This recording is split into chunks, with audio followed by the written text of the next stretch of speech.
Dr. Babasaheb Ambedkar Open University.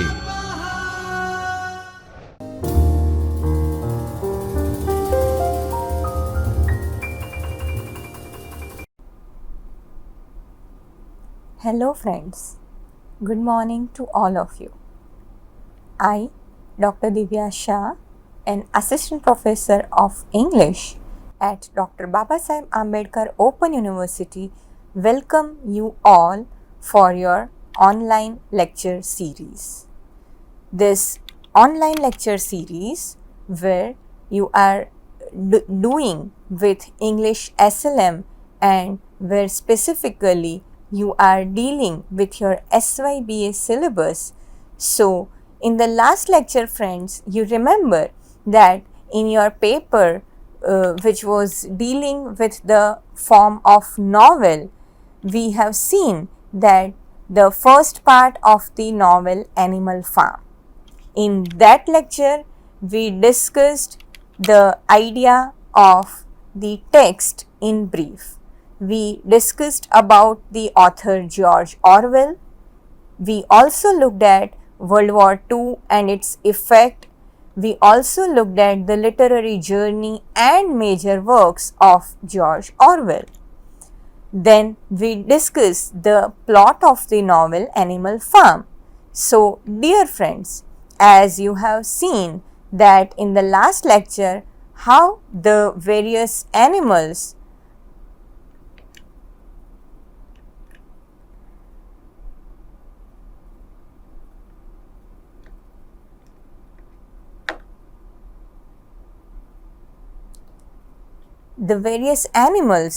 who want freedom from their farm owner supports the pig Napoleon and Snowball, and under their leadership of these two pigs, their dream of ideal society whose motto is all animals are equal is finally broken down with the changed reality where all animals are equal but some animals are more equal than others, as you can see on this slide.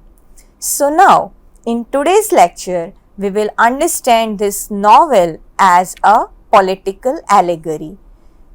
We also discuss theme of the novel and some other things related to the novel. So friends, as I have used the word allegory, you might be confused, right? What is an allegory? What do I mean by the term allegory? So, in the book Glossary of Literary Terms, M.H. Abraham, he says, and I quote, an allegory is a narrative, whether in prose or verse, in which the agents and actions and sometimes the setting as well are contrived by the author to make coherent sense on the literal or primary level of signification and at the same time to signify a second correlated order of signification. I unquote. That means, in simple terms, if I say a fictional narrative which conveys secondary meaning or meaning sometime, right? So, it is a narrative strategy which may be employed in any literary form or genre. So, while studying or reading allegory, one has to remember that the narrative is not only conveying literal meaning, but at the same time it also provides the hidden or the deeper meaning too. For example, friends, if you read John Bunyan's Pilgrim Progress, it is a kind of explicit allegory. It's a direct allegory where the character called Christian, warned by evangelist, flees the city of destruction and makes his way laboriously to the celestial city. He en route his journey and he meets so many characters like faithful, hopeful, and the giant despair. He passes through places like the slough of despond, the valley of the shadow of death, and the Vanity Fair. So it's not just the literal journey, but also a spiritual, symbolic journey to attain the salvation from the side of the Christian.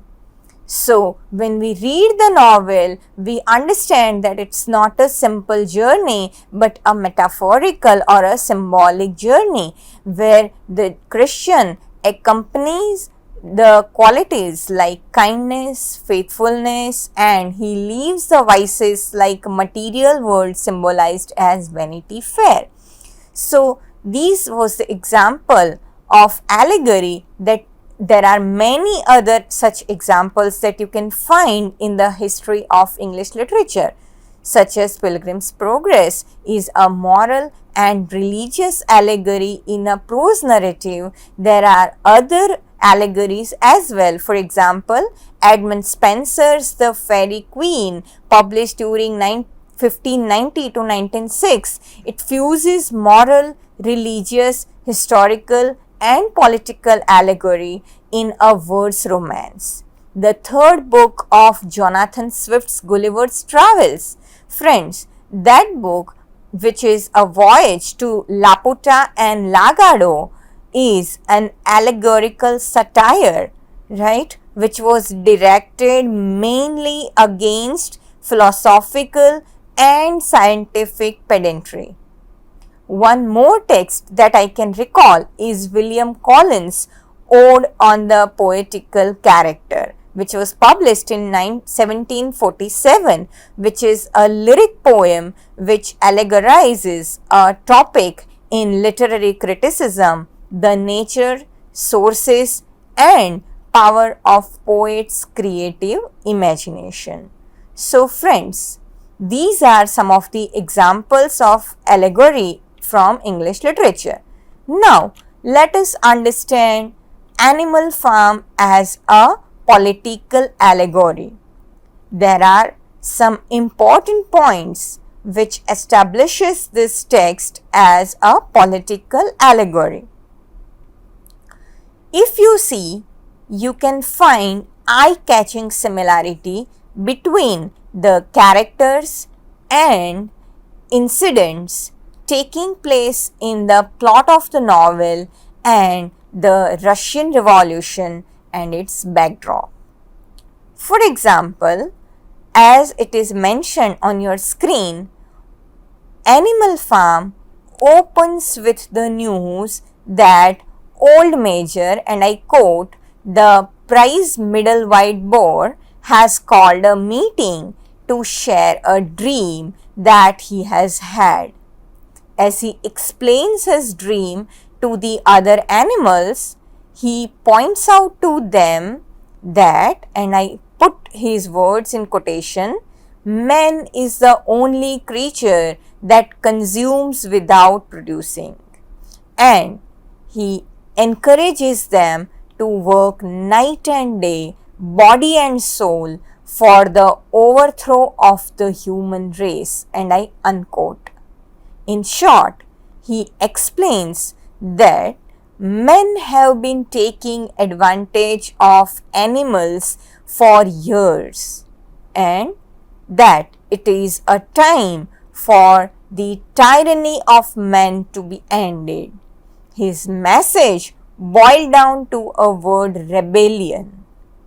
What Orwell actually gives us through Old Major's speech is simplified version of the basic tenets of communism, which were put in Karl Marx's Communist Manifesto, as all of we are aware of, right? So, Karl Marx and Friedrich Engels in the Communist Manifesto talks about the book which was published in 1848, and here Marx suggested that if common workers could overthrow the capitalists and claim the means of production for themselves, then all the workers of the world could live in peace with one another.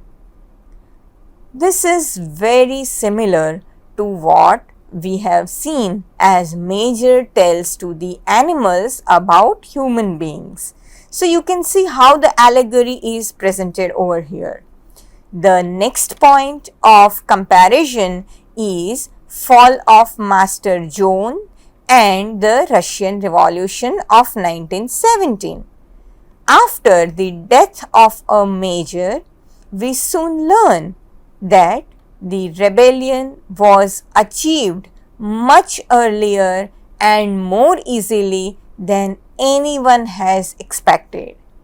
What happens is that Mr. Jones goes out to get drunk and then he forgets to feed the poor animals.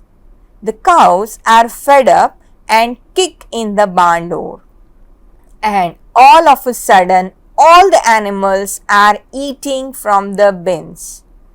They eat the saved or the preserved food. When Mr. Jones and his men come in to whip the animal into obedience, full-scale rebellion erupts and the animals chase Mr. Jones and his men off the farm. Soon after, Napoleon and Snowball, the two famous pigs, step into the lead and begin organizing the animal around a new system based on the 7 commandments. The most important which is that, and I put in the quote, all animals are equal, a very significant sentence of the entire novel. Mr. Jones here allegorically represent the last Tsar of Russia, that is Nicholas II. Just as Jones' behavior with animals, Tsar is also not attached to his public and is least bothered about the well-being of his public. In 1914, he got Russia entangled in the World War I. Just like in Animal Farm, the February Revolution was relatively unorganized and seemed to spring up out of nowhere. It began with several strikes and demonstration in St. Petersburg, Russia, which gradually grew in number. In the novel, similarly, you can see that Jones and his family escape. However, after the October Revolution, Nicholas II and his family were executed and buried in a mass grave. So friends, you can now realize that how the political allegory is taken place in the novel. Napoleon in the novel represents Stalin and Snowball, the other pig, represents Leon Trotsky. One more comparison that is quite visible in the novel is the Battle of Cowshed and the Russian Civil War. Boxer, the horse, come to resemble the proletarian, that means the working class, with his personal motto, I will work harder. Committees are set up and the pigs work to spread literacy throughout the populace. These are all allusions to the earliest Bolshevik efforts at organization after the October Revolution in Russia. In Animal Farm, the Russian Civil War gets depicted as the Battle of Cowshed.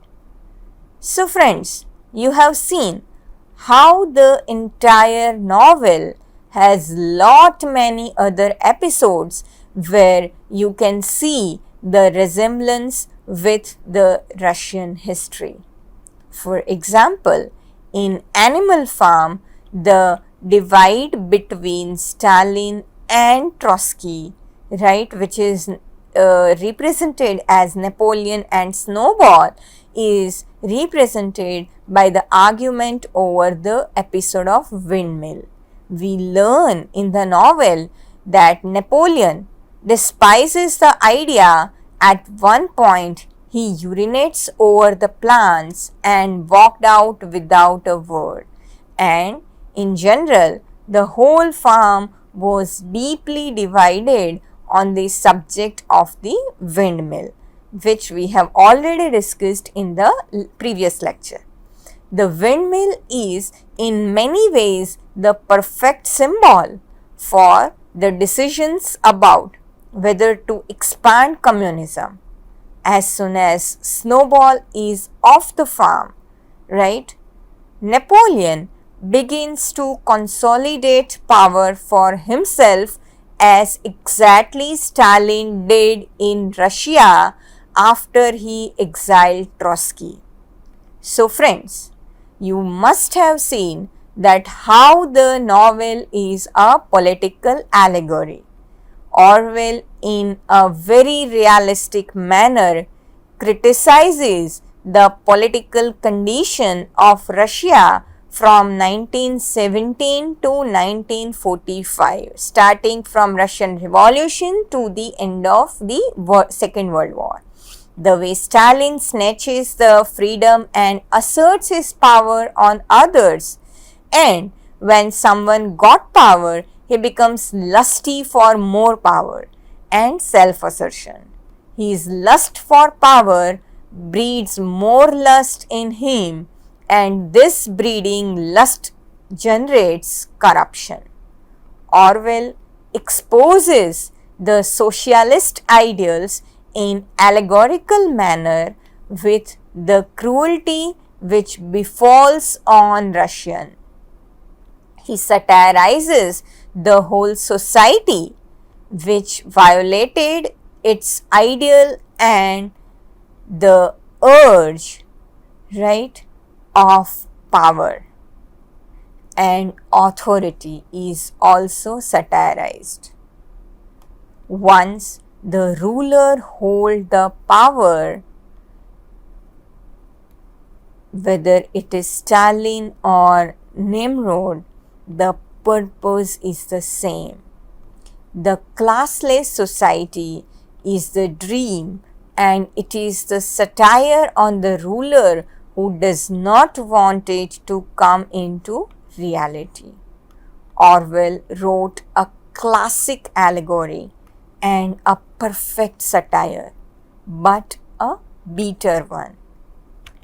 So friends, let us now discuss about some of the major characters of this novel.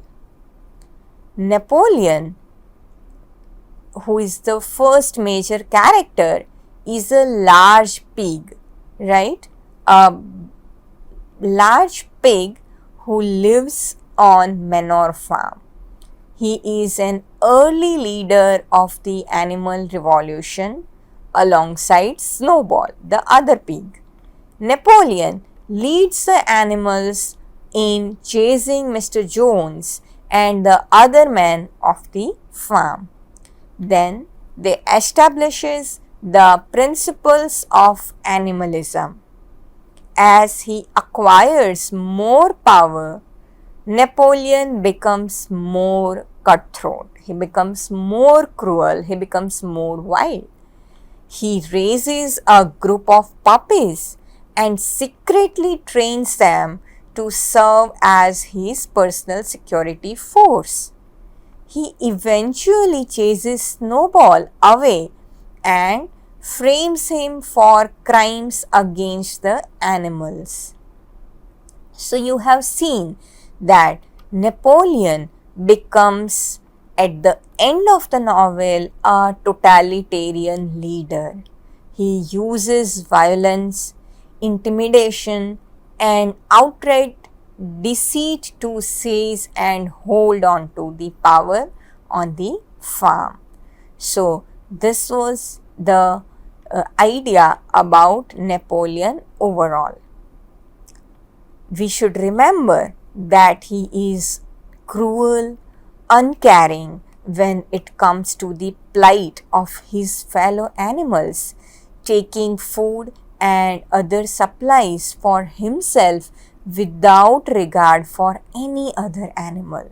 He quickly begins to adopt the ways of man despite the fact that opposition to human is the driving force of animalism, the philosophy on which the revolution began in the farm.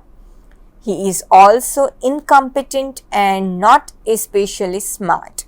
He does a bad job overseeing the windmill construction project and gets cheated by a neighboring farmer. When gets a hangover after drinking too much whiskey, he believes that he is dying and he then orders that alcohol to be banned as a poison. Napoleon is a stand-in for Joseph Stalin, as we have already discussed in the lecture. His actions during and after the animals' revolution align with much of Stalin's own history. Like Stalin, Napoleon often attempts to erase or change the history. As we have seen, when he insists untruthfully that he was the hero of the Battle of Cowshed, whereas he was not. Napoleon's incompetence also matches what Orwell saw in Stalin's disastrous attempts to run the Russian economy. When Animal Farm, the novel, we have seen that when Animal Farm was published, Stalin enjoyed a relatively positive reputation in much of the Western world, right? He was very popular figure everywhere, including England. He was a good friend of United States and England during World War II. Stalin was perceived as a reasonable leader at one point of time. The brutality and incompetence of his dictatorship was often obscured.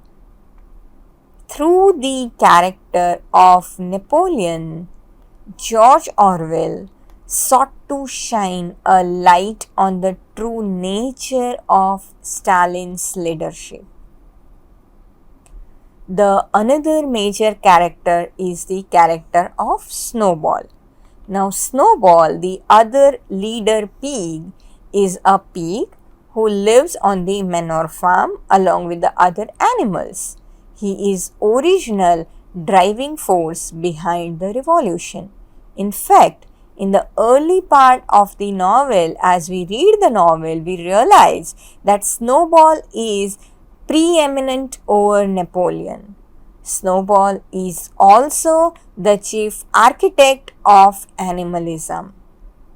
He is an intelligent, thoughtful pig who truly believes into the idea of animalism and wants to make the farm into a paradise for free animals.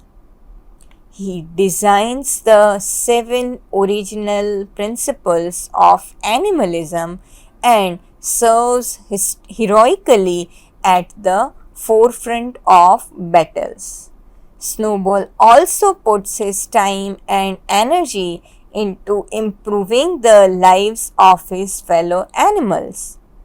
And as we read the novel, we realize that there are many such examples. For example, by trying to teach the animal to read and write, or sometimes he he brings out the project of a windmill, right, in order to generate electricity for the farm and to earn income to support the other animal.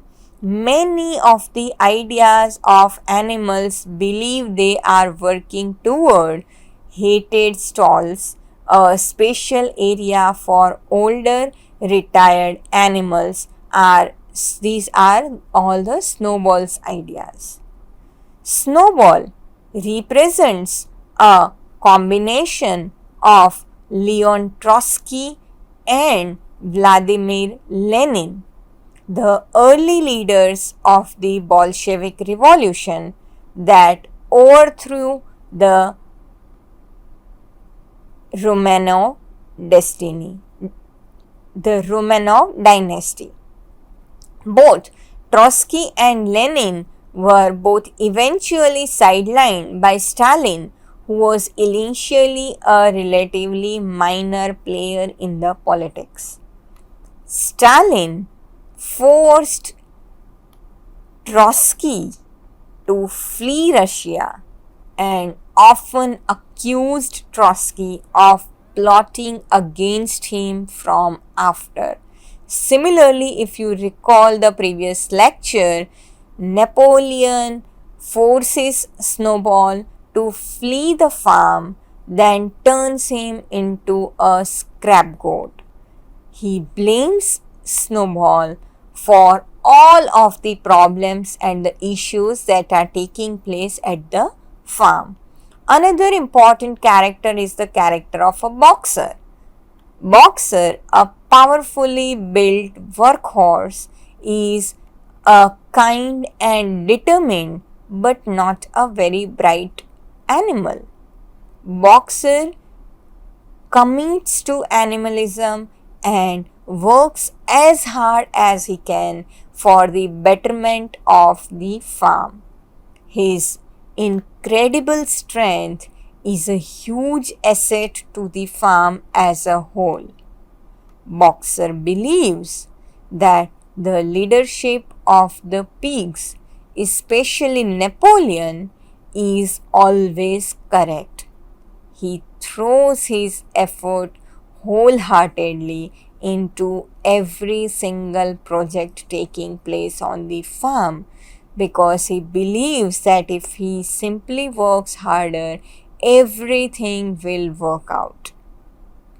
Orwell draws parallels between Boxer's experience and the experiences of workers in the early Soviet Union. So he represents here the proletariat or the working class. Napoleon and the other pig leader barely value Boxer beyond his work. When Boxer is injured while defending the farm, he continues to work until he collapses.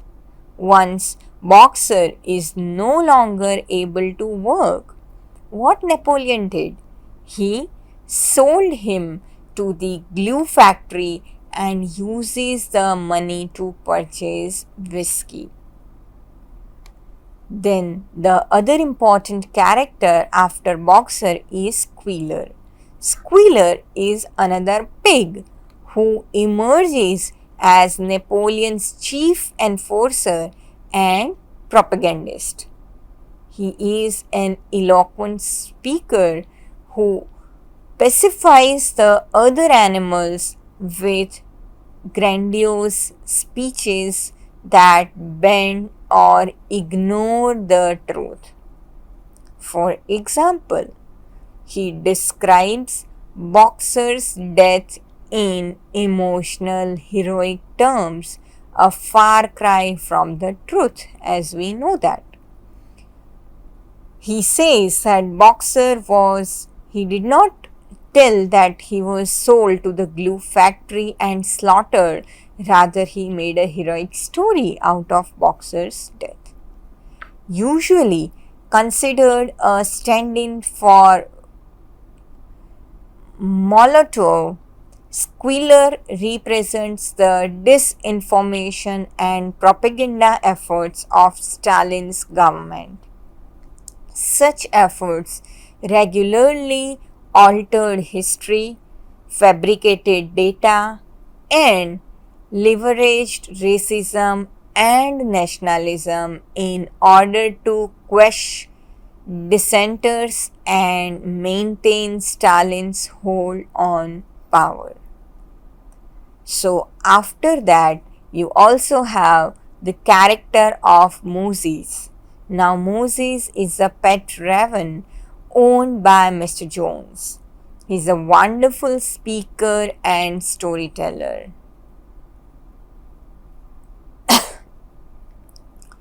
Moses initially flees the farm with Mr. Jones, but he later on returns. He regales the animals with stories of Sugar Candy Mountain. According to Moses, that is where animals go in the afterlife to enjoy a glorious, leisure filled eternity. Moses represents the potential of organized religion to maintain the status quo by stupefying citizenry which promises of future rewards. At first, he serves Mr. Jones with his tales. Later, he serves Napoleon. Stalin suppressed religion for decades, but during the World War II, he revived the Russian Orthodox Church in an attempt to inspire the Russian people to resist the Nazi invasion and fight for their own country. In the same way, Moses and the farm leaders uses organized religion as a tool to exploit the animals. The another important character is who comes in the beginning of the novel, that is Old Major. So Old Major is a prize-winning boar who initially inspires the revolution. He represents a combination of Karl Marx, who established the original perspectives of communism, as well as Vladimir Lenin, the intellectual force behind the Bolshevik Revolution. That means the Russian Revolution. When Old Major dies, his skull is preserved and put on display. Much in the same way, Lenin's body was emblemed and turned into an unofficial national monument. The last character that I am going to discuss is Mr. Jones. As we all know, Mr. Jones is a farmer in charge of the manure farm at the start of the novel Animal Farm. He is a cruel, incompetent, and often a drunk leader. His neglect of the animals is what first inspires the animals' violent revolt or the revolution. Mr. Jones represents Tsar Nicholas II, as I have already said, the incompetent ruler of Imperial Russia who abdicated in 1917 and was killed along with his entire family. He is written in an attempt to retake the farm, symbolizes the unsuccessful efforts of the white forces in post-revolutionary Russia to reassert the old order. So friends, this second lecture we have seen today the idea of Animal Farm as a political allegory. So, in the two lectures or the two continuous lectures on Animal Farm, what we have learned. So, let me just give you a brief overview of what we have discussed. In the first lecture, we discussed about George Orwell. We also discussed about his famous literary works, and we discussed the plot of the Animal Farm, the popular novel written by him. Right? In the second lecture today, what we have seen is how Animal Farm is an important political allegory, the theme of the Animal Farm, and some of the important characters in the Animal Farm. We have also discussed the idea of allegory and what do we understand by allegory as a literary term, and how the novel fits into the idea of political allegory. So, I hope that all of you have understood the idea or the novel of Political Farm and the overall idea of the novel. So, I hope and I wish that all of you read this novella, which is a very small but very, very interesting and a kind of canonical piece of English literature. So, please go through the novel, please read the novel, and I hope that these two lectures are going to be very, very useful to understand the overview of the text. Thank you very much. We will see in the next lecture once again. Thanks a lot. स्वाध्यायः